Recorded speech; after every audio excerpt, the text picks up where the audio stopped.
অবশেষে পানির উপর দৃশ্যমান হচ্ছে স্বপ্নের পদ্মা সেতু। মূল স্ট্রাকচার স্টিলের স্প্যান বসানোর কাজ উদ্বোধন করা হবে আজ। এর জন্য জাজিরা পয়েন্টে পুরোপুরি প্রস্তুত ৩৭ ও ৩৮ নম্বর পিলার। আর এর মধ্য দিয়ে শুরু হতে যাচ্ছে সেতুর মূল অবকাঠামো নির্মাণের কাজ। সেতু কর্তৃপক্ষ জানিয়েছে এখন পর্যন্ত কাজ শেষ হয়েছে ৪৬.৫ ভাগ। পদ্মা ঘুরে এসে সবশেষ অগ্রগতি তুলে ধরেছেন ফখরুল ইসলাম, ক্যামেরায় ছিলেন কামাল হোসেন। দেশের সর্ববৃহৎ আর বহুল কাঙ্ক্ষিত পদ্মা সেতুকে দৃশ্যমান বাস্তবতায় রূপ দিতে নদীতে চলছে বিশাল কর্মযজ্ঞ। সেতুর ৪২টি পিলারের মধ্যে জাজিরা পয়েন্টে ৩৭ ও ৩৮ নং পিলার এখন পুরো প্রস্তুত। আগামী ৩০ সেপ্টেম্বরের মধ্যে আনুষ্ঠানিকভাবে সেতুর বাস্তব অবকাঠামো স্টিলের স্প্যান বসাতে এখন শেষ মুহূর্তের প্রস্তুতি সারছেন শ্রমিকরা। এরই মধ্যে সর্বোচ্চ ক্ষমতা সম্পন্ন ক্রেনে নদীর জাজিরা অংশে নেওয়া হয়েছে ২৯০০ টন ওজনের দ্বিতল স্প্যান। ৬টা পাইপ আছে, খাতা দেওয়া হয়েছে, তারপরে রড দেওয়া হয়েছে, রড দেওয়ার পরে ব্যাস বান্ধার পরে তারপরে ডালা হয়েছে ৩ বার করে। ওই পাশেটা ৩৭, এই পাশেটা ৩৮। এটা কাজ এখন মোটামুটি প্রায় শেষ, স্প্রিং বসানোর কাজ চলছে। সেতুর জাজিরা পয়েন্টে ৩৯, ৪০, ৪১ ও ৪২ নং পিলার নির্মাণ শেষ করতে রাত দিন জোরসোরে চলছে কাজ। এছাড়া পদ্মার মাওয়া ইয়ার্ডের ওয়ার্কশপেও জোরসোরে চলছে কর্মযজ্ঞ। এরই মধ্যে বাকি আরও ৪০টি স্প্যানের মধ্যে ৩টি স্প্যান প্রস্তুত রাখা হয়েছে, যেগুলো নদীতে পিলার উঠে যাওয়ার পরপরই সংযুক্ত করা হবে। এখানে ৩৯ পিলারের রড সেকশনের কাজ মোটামুটি অলরেডি মাঝপথের শেষের দিকে। তারপরে এখন আপসেটের কলমের রড সেকশনের কাজগুলা হইতেছে দ্রুত। গার্ডারের কাজ চলছে আর কি, রডের কাজ ৩৭, ৩৮ ওকে। সেতু প্রকল্পে ৫টি ভাগে ভাগ করে চলছে নির্মাণ কাজ, যাতে মাওয়া সংযোগ সড়কের কাজ হয়েছে শতভাগ। জাজিরা অংশের কাজ শেষ পর্যায়ে। সব মিলিয়ে এখন পর্যন্ত বহুমুখী এই প্রকল্পের কাজ হয়েছে ৪৬.৫ ভাগ। কাজের এই ধারাবাহিকতা ঠিক থাকলে দক্ষিণ এশিয়ার দ্বিতীয় বৃহত্তম এই সেতু নির্মাণ সময়ের ব্যাপার। স্বপ্নের এই সেতু বাস্তবায়িত হলে উন্মোচিত হবে উন্নয়নের নবযাত্রা। একই সাথে আর্থসামাজিক উন্নয়নের পাশাপাশি বাড়বে অর্থনৈতিক প্রবৃদ্ধি। নদীর বুকে এখন দৃশ্যমান বাস্তবতায় পুরো প্রস্তুত সেতুর ৩৭ ও ৩৮ নং পিলার, যার উপরে পদ্মার গ্রাফিক্সের কলবর ভেঙে মূল অবকাঠামো স্টিলের স্প্যান বসবে অল্প কয়েকদিনের মধ্যেই। আর এমন এক একটি গাঁথুনি গাঁথবে বড় স্বপ্ন, যেই স্বপ্ন হবে পদ্মা সেতু। কাল থেকে শুরু হচ্ছে ইলিশের প্রজনন মৌসুম। চলবে ২২ অক্টোবর পর্যন্ত, মোট ২২ দিন। ইলিশের প্রজনন মৌসুমে মা ইলিশ রক্ষায় নির্ধারিত এলাকায় সকল ধরনের মাছ ধরা নিষিদ্ধ করেছে সরকার।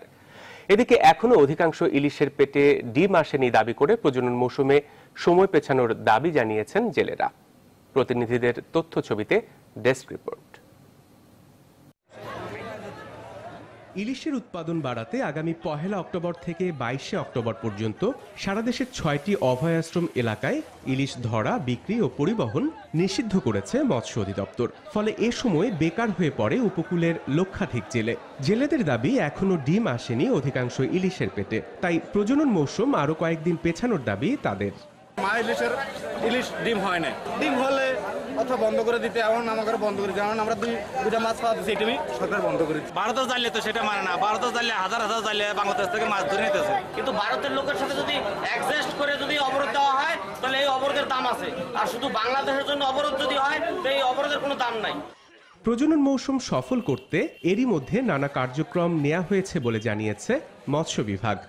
বিভিন্ন পয়েন্টে আমরা বেশ কিছু চেকপোস্ট আমাদের থাকবে, সেখানে আমাদের কর্মকর্তা কর্মচারীরা থাকবে এবং বিভিন্ন বাহিনীর সদস্যরা থাকবে। প্রজনন মৌসুমে মৎস্যজীবীদেরকে গত বছরও ২০ কেজি করে চাল দেওয়া হয়েছে, তো এই বছরও যাতে এটা ওই সময়ের মধ্যে আমরা দিতে পারি সেই ব্যাপারেও আমরা প্রশাসনের সহযোগিতা চাবো। চাঁদপুরে পদ্মা মেঘনার মোহনায় মতলবের ষাটনল থেকে হাইমচর পর্যন্ত ৬০ কিলোমিটার এলাকায় ইলিশ ডিম ছাড়ে। তাই মা ইলিশ রক্ষায় অন্যান্য বছরের মতো এবারও বিশেষ তদারকি করবে প্রশাসন ও মৎস্য বিভাগ। এ সময় জেলেরা বেকার হয়ে পড়েন, তাই এ সময় সরকারি সহযোগিতা দেওয়ার দাবি তাদের।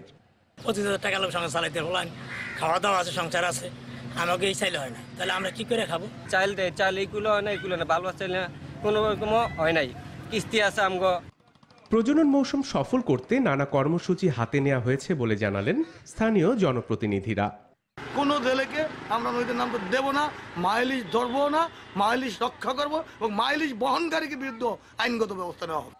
নিষেধাজ্ঞা অমান্য করলে 1 মাস থেকে সর্বোচ্চ 2 বছর পর্যন্ত সশ্রম কারাদণ্ডের বিধান রয়েছে।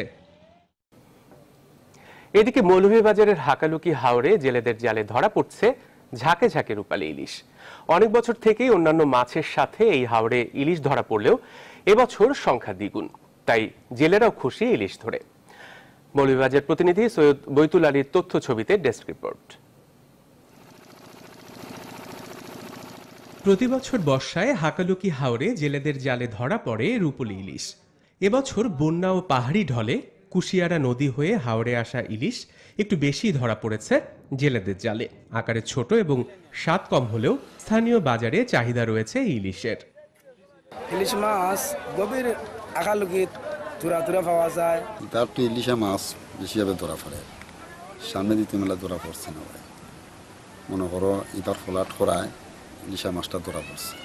এখানকার বাজারে মাঝে মাঝে হাওরের ইলিশ, হালকি হাওরের ইলিশ পাওয়া যায়। গেল বছরের তুলনায় এবছর জেলেদের জালে ইলিশের সংখ্যা তুলনামূলক বেশি বলে জানালেন মৎস্য কর্মকর্তাও। কুশিয়ারা নদীর সাথে হাকালুকি হাওড়ের একটা সংযোগ আছে, পানি বেশি হওয়ার কারণে ওরা উজাইতে একেবারে হাওড়ে চলে আসছে, এই কারণে এখানে ইলিশ পাওয়া যাচ্ছে। হাওরের এক একটা ইলিশ পরিমাণে 300 থেকে 400 গ্রাম পর্যন্ত হয়ে থাকে।